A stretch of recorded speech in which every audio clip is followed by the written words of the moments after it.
Nah, kenapa hari ini saya berikan Q&A, karena saya terus terang karena saya, eee, sangat repot minggu ini. Ada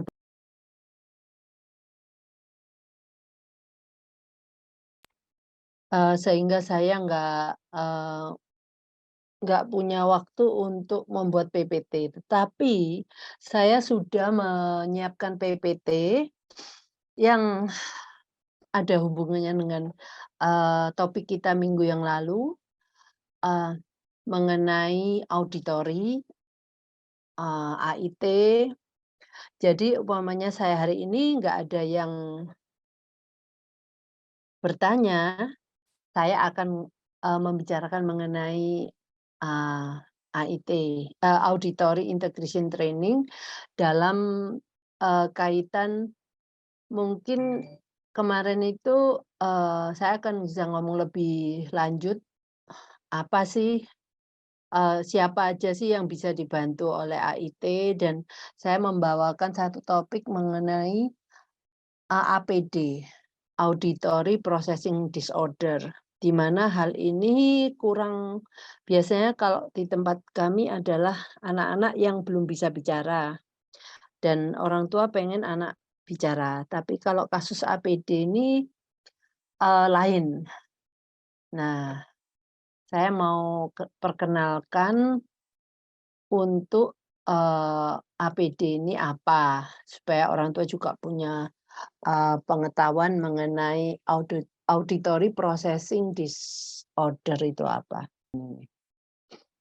Kandidat saya mau membicarakan, mungkin untuk orang tua yang waktu minggu lalu ikut, kita memang, mengundang narasumber Bu Ellen dan Bu Irma yang sudah mempunyai pengalaman anak-anaknya, eee, dengan AIT.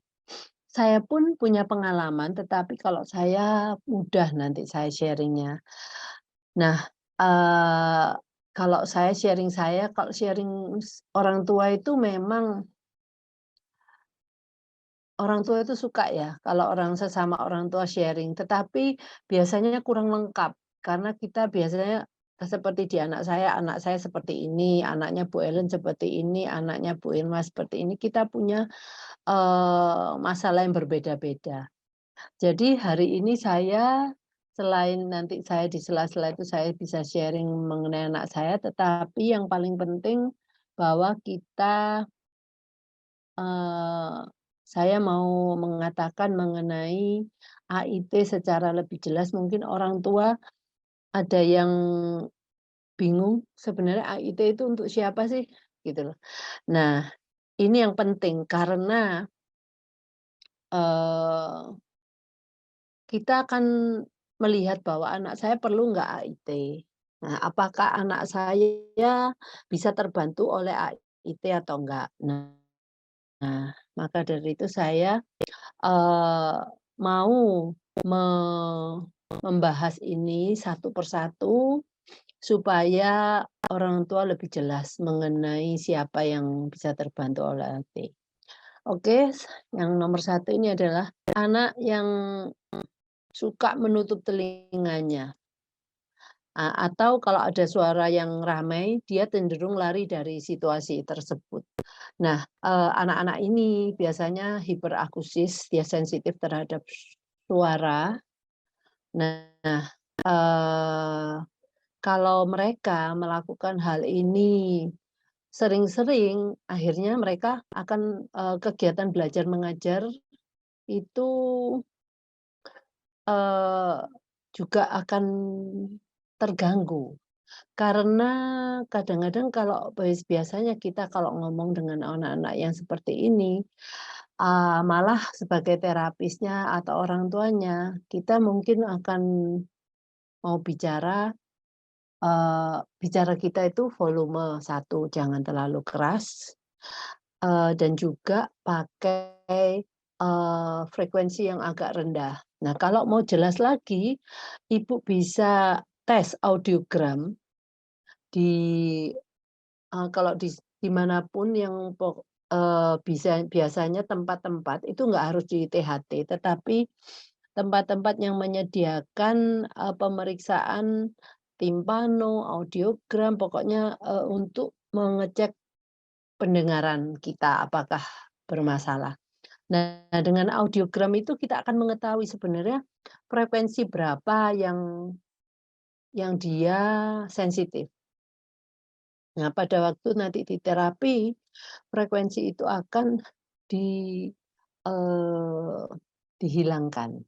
Nah, jadi kita mau dengan membuat, frekuensi yang di sebelah-sebelahnya itu, mmm, meningkat, jadi anak tidak akan terkejut atau takut waktu mendengarkan frekuensi yang dia sensitif itu. Jadi pada waktu AIT itu kalau kita bisa melakukan audiogram, kita tahu dengan pasti yang mana. Tetapi kalau anaknya kadang-kadang masih kecil, kita juga nggak tahu, kita bebaskan free.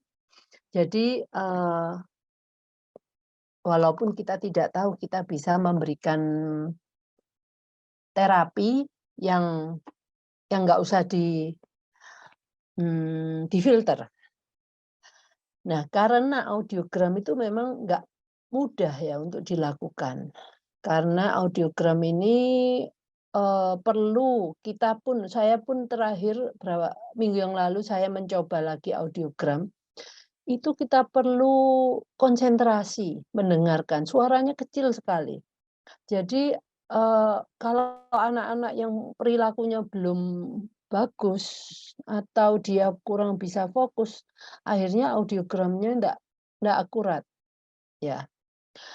Itu, tetapi anaknya kalau sudah bisa fokus, diam, perilakunya bisa diarahkan, itu masih memungkinkan, ya.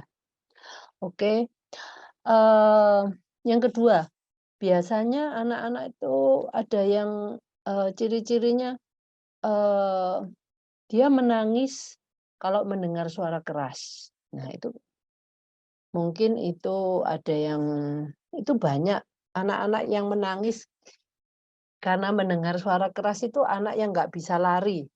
Biasanya dia tetap di sana, tetapi dia menangis saja, bisanya. Tapi ada juga yang kalau ada suara keras seperti yang di atas, dia akan lari. Mmm. Yang ketiga, menghilangkan input pendengaran. Bertindak seolah-olah tuli, melamun, perhatian melayang, atau ketidakmampuan. Jadi anak-anak ini kayak orang yang nggak mendengar. Jadi, dia ya seolah-olah tuli, nggak mendengar suara, dia ngeblok pendengarannya, dia blok. Karena dia tahu itu tidak menyenangkan buat dia akan blok dengan cara dia melamun, dia memperhatikan sesuatu yang pok selain untuk mendistraksi auditorinya ini, pendengarannya yang nggak enak. Mhm. Ya itu salah satu ciri-ciri anak-anak, eee, yang mempunyai problem pada pendengarannya. Terus kalau dia ini kayaknya ya seperti nomor satu ya, kalau situasinya bising, ramai, dia menghindar, gitu ya. Dia mungkin nggak mau di ruangan tersebut. Jadi akhirnya, biasanya kita tahu kalau dia diajak ke ruangan, tempat yang ramai, dia akan menarik kita keluar dari tempat tersebut. Terus yang selanjutnya, memiliki masalah pemahaman pendengaran. Lebih baik dalam pembelajaran visual atau gagal mengikuti arahan lisan. Nah, ini memang kebanyakan anak-anak spesial kita itu visualnya lebih kuat daripada auditorinya. Jadi kalau dia pembelajaran itu cuma kita berikan secara lisan, tanpa ada input visual, dia akan sangat sulit untuk mengerti. Nah, kalau umpamanya bisa semua itu diberikan secara visual, eee, dia akan lebih bisa memahami apa yang kita komunikasikan dengan dia. Tapi kalau biasanya ada visual, nggak ada visual, cuman arahan lisan. Nah, itu mereka akan kayak tidak bisa mengikuti arahan kita. Nah, ini, kalau ibu bapak ngomong, "Loh, anak saya memang belum mengerti." Ya, nanti memang itu ada yang memang anak yang belum mengerti secara reseptif pun, itu bisa karena dia tidak mendengar dengan akurat. Jadi untuk mendengar mendengar dan mengerti itu, kita harus mampu menerima input suara auditori itu. Nah, setelah menerima, kita proses. Sep ya waktu diproses itulah kita menjadi mengerti, apa sih yang kita dengar. Setelah itu kita bertindak, apa yang harus kita lakukan setelah kita mengerti. Mungkin inputan auditorinya itu instruksi, "Ambil ambil gelas, ambil botol susu." Nah, setelah itu anak mungkin bertindak mengambil itu. Nah, kalau anak-anak yang problem di, eee, pendengaran, untuk pemrosesan seperti itu, biasanya anak-anak ini sudah waktunya bisa mengerti, tetapi dia masih belum mengerti. Maka dari itu dia mempunyai kesulitan untuk bisa, eee, memahami apa yang dia dengar. Nah, itu anak-anak yang Eee, biasanya banyak anak-anak yang seperti ini di komunitas kita, bahwa mereka tidak bisa merespon, verbal, input auditori saja. Sebenarnya kita kalau ada visualnya, visual ini sangat membantu mereka untuk melakukan atau, eee, belajar, mmm belajar atau memasukkan kosakata baru kalau ada visualnya mereka pasti lebih gampang daripada kita ngomong seperti zebra. Oke, saya mengenalkan zebra, tapi nggak ada inputan visual, saya cuma ngomong itu binatangnya seperti kuda, tetapi warnanya itu ada putih, hitam, berliris-liris. Nah, seperti itu, dia mungkin nggak akan bisa membayangkan. Tapi kalau kita memberikan satu, inputan visual langsung zebra, nah itu dia akan jauh lebih mengerti daripada kita terangkan secara lisan, ya. Terus yang terakhir memiliki riwayat infeksi telinga. Nah ini juga ndak gampang karena kadang-kadang banyak orang tua itu nggak tahu kalau anaknya itu sedang infeksi telinga. Jadi, mungkin dianggap anak-anak ini lagi, influenza, karena kadang-kadang, eee, apa ya, biasanya kalau anak-anak itu demam, pilek, dia pastinya dibawa ke dokter dokter anak, ya. Jarang kalau anak kita demam kita bawa ke THT ya, untuk mau lihat telinganya bagian tengahnya bagaimana. Jadi apakah infeksi atau enggak. Nah, setelah kita bawa ke dokter anak, maka dokter akan memberikan antibiotik. Nah, antibiotik ini akan membuat infeksi telinganya akan, eee, yang dulu mungkin waktu infeksi itu pastinya di dalam telinga itu ada cairan seperti ini, mukus di hidung itu. Itu juga terjadi di dalam telinga. Nah, pada waktu itu, maka Eee, kalau kita anak ini sering pilek, sering apa tanda-tandanya, nah itu biasanya dia juga pada waktu pilek dia di telinganya juga terjadi infeksi. Nah, cuman karena kita nggak punya kebiasaan ya kita ke THT itu jarang sekali ya, kalau anak kita ke THT, kayak seperti kemarin ceritanya Bu Irma, dia nggak pernah bawa anaknya ke THT, tetapi pada waktu sebelum AIT kita kan minta dia untuk membersihkan telinganya yang keluar itu, wow, itu adalah bentuknya masif gitu ya, besar dan menyumbat telinganya, kelihatan itu kayak seukuran liang telinga, begitu. Jadi anak-anak yang riwayat sering pilek dulunya, Nah, itu biasanya memiliki riwayat infeksi telinga yang yang cukup panjang. Maka itu yang membuat, telinga bagian tengahnya, eee, mengalami apa ya, begini ceritanya Kak, telinga bagian tengah kalau, dia akan sering infeksi, maka pada waktu kita meminum antibiotik, telinga bagian tengah itu akan kering. Tetapi keringnya karena itu bukan air putih, tetapi mukus, maka itu akan menyeliputi 3 tulang, di tengah itu yang biasanya, aku lupa ya, itu incus stapedius. Eee, ini nih, Malleus, Malleus, incus sama stap stapes ya.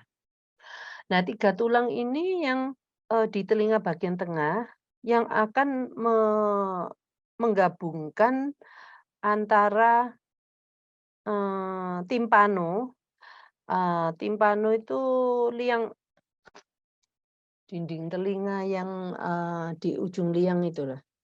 Itu dari timpano ke kokhlea, ya. Ini sangat penting karena kalau umpamanya dia terselimuti oleh mukus-mukus itu, dia tidak bisa bergerak dengan baik kalau ada, suara yang datang. Kalau dia nggak bergerak sesuai dengan kalau dia sulit bergerak karena dia diselimuti mukus yang kering itu, maka suara yang diterima juga nggak akan akurat. Maka dari itu, anak yang memiliki riwayat infeksi telinga banyak kali, sering, maka anak ini juga mengalami kendala waktu, belajar, mengidentifikasikan, mendengarkan instruksi dari luar. Jadi itu yang salah satu, yang membuat anak-anak ini sulit untuk bisa bicara. Karena bicara itu kan harus mendengar dulu. Nah, mendengar kalau suaranya kadang-kadang dia mendengar A, jadi suaranya jadi B, akhirnya yang keluar jadi B. Nah, kita nggak mengerti, kita pikir dia sedang meracau, karena dia kok nggak ada mirip-miripnya ya sama suara yang kita mau mereka sebutkan mungkin. Nah, inilah yang membuat suara itu jadi, eee, nggak nggak sesuai dengan yang dia dengar. Jadi otak menerima inputan suara yang, eee, sangat tidak akurat. Yang terakhir itu ada tidak memperhatikan instruksi verbal. Nah, kelihatannya anak kita kalau dikasih instruksi verbal itu kok rasanya nggak respon sama sekali. Nah, kebanyakan dari yang kita omongkan di sini adalah anak yang tidak bisa mengerti instruksi verbal, apapun bentuknya, mungkin satu kata, mungkin satu kalimat, ya itu akan sangat sulit bagi dia, karena kadang-kadang mereka tuh mendengarnya seperti kalau kita mendengar di dalam air. Jadi suaranya nggak jelas, bagaimana kita mau belajar dari itu? Kecuali hal ini terjadi setelah kita mempunyai kemampuan berbahasa. Kita bisa masih meraba-raba, "Oh, dia ngomong ini mungkin ya." Tetapi kalau anak ini mulai dari zero, anak yang belum pernah belajar berbicara, nggak ada satu language pun yang dia kuasai, itu akan menjadi sangat sulit sekali bagi mereka untuk merekarka, even merekarka. Jadi akhirnya ya, ya sudahlah, daripada itu ya saya cuekin aja karena aku nggak ngerti apa yang saya lakukan selalu salah. Akhirnya mereka akan give up, ya berhenti memperhatikan instruksi verbal karena dia juga nggak tahu apa itu.